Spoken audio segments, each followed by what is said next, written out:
বন্ধুরা, আজকে আমরা যে এপিসোডটি দেখব এখানে দেখা যায় ডোরেমন নোবিতাকে এমন একটি গ্যাজেট দিয়েছে যেটি দিয়ে সে বিদ্যুৎ অথবা বিজলি তৈরি করতে পারে। আর এরপরে শুরু হয় অনেক মজাদার ঘটনা। তো চলো দেখে আসি আজকের এপিসোডটি। এপিসোডের শুরুতে দেখা যায় নোবিতা তার বন্ধুদের সাথে মাঠে ভলিবল খেলছে।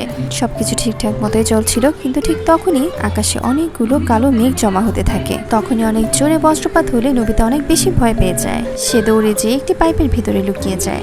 জিয়ান আর সুনিও তাকে নিয়ে হাসাহাসি করার জন্য একটি চান্স পেয়ে যায়। এরপর দেখা যায় নোবিতার পাশে এসে ডোরেমনকে তার এই অবস্থা সম্পর্কে বলতে থাকে। ডোরেমন তখন নোবিতাকে বলে যে তুমি বজ্রপাত তো ভয় কেন পাও, এখানে তো শুধু একটু আলোই হয়। কিন্তু তার কথা শোনার পরেও নোবিতার ভয় একটুও কমছিল না। তাই নোবিতার ভয় কমানোর জন্য ডোরেমন তখন তার একটি গ্যাজেট বের করে। গ্যাজেটটির নাম ছিল থান্ডার ড্রাম। গ্যাজেটটিতে যখনই বাড়ি দেওয়া হবে তখনই সেখানে একটি বিদ্যুৎ উৎপন্ন হবে। নোবিতা গ্যাজেটটিকে ব্যবহার করার পর তার কাছে অনেক মজার মনে হয়। এরপর সে গ্যাজেটটি নিয়ে সেই পার্কটিতে যায় যেখানে জিয়ান এবং সুনিও খেলাধুলা করছিল। নোবিতা পাইপের পিছনে বসে বসে সেই ড্রামটিতে আঘাত করতে থাকে আর সেখানে জোরে জোরে বিজলি চমকাতে থাকে। জিয়ান আর সুনিয়া তখন ভয় পেয়ে এদিক সেদিক ছোটাছুটি করতে থাকে। আর এতে মজা পেয়ে নোবিতা আরো বেশি সেটা বাজাতে থাকে। কিন্তু এমন করতে করতে হঠাৎ করে নোবিতা সেখানে পড়ে যায় আর সাথে সাথেই জিয়ান তার ড্রামটি নিয়ে নেয়। এরপর দেখা যায় জিয়ান সেই ড্রামটি নিয়ে তার রুমে এসে বাজাচ্ছে। আর তখনই তার মা সেখানে চলে আসে। আর যা হওয়ার তাই হয়, বিজলির থেকেও জোরে জোরে তার উপরে পিটুনি পড়তে থাকে। তার মায়ের বকা এবং মারের ভয়ে সে তখন সেখান থেকে পালাতে থাকে। আর এভাবেই শেষ হয় এই এপিসোডটি। অনেক বেশি ছোট ছিল কিন্তু অনেক বেশি মজারও ছিল। তাই তোমাদের জন্য এখানে আরো একটি এপিসোড নিয়ে এসেছি। কিন্তু সেটি শুরু করার আগে এটি তোমাদের কাছে কেমন লেগেছে তা আমাদেরকে কমেন্ট করে জানাও। আর এই ড্রামটি যদি তোমাদের কাছে থাকতো তাহলে সেটি দিয়ে তোমরা কি করতে সেটিও আমাদের লিখে জানাতে পারো।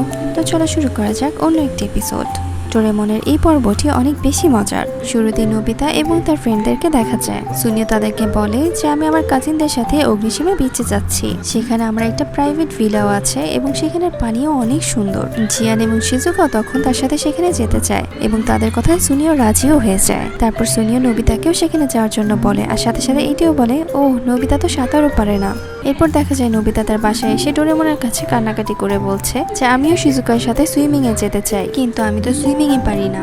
তখন ডোরেমন বলে যে এখন আমাকেই কিছু করতে হবে। এটি বলার সাথে সাথে সে এনিওয়ে ডোর বের করে স্পেসে চলে যায়। সে তখন তার গ্যাজেট দিয়ে একটি পিচু রেডি করে। ডোরেমন সেখান থেকে ফিরে এসে নোবিতাকে বলে যে তুমি রেডি হয়ে যাও। নোবিতা এবং ডোরেমন সে পিছে আসলে নোবিতা বলতে থাকে যে এটি তো দেখতে একদম বলের মতো আর অনেক ছোট।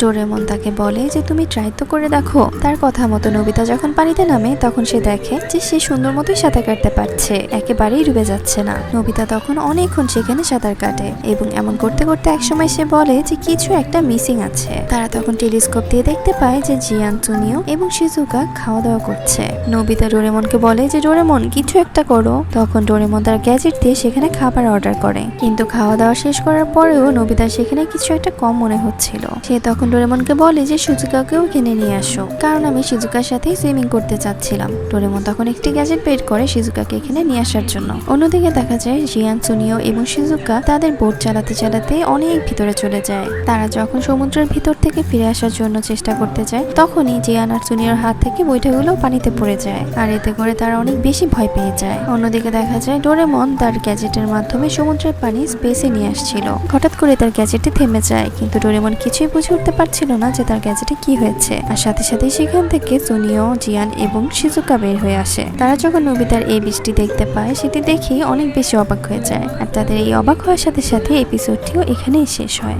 ভিডিওটি কেমন লেগেছে তা আমাদেরকে কমেন্ট করে জানাও এবং তোমরা কি কোথা থেকে বলছো সেটাও আমাদের কমেন্ট করে জানাতে পারো। সবাই ভালো থেকো, আল্লাহ হাফেজ।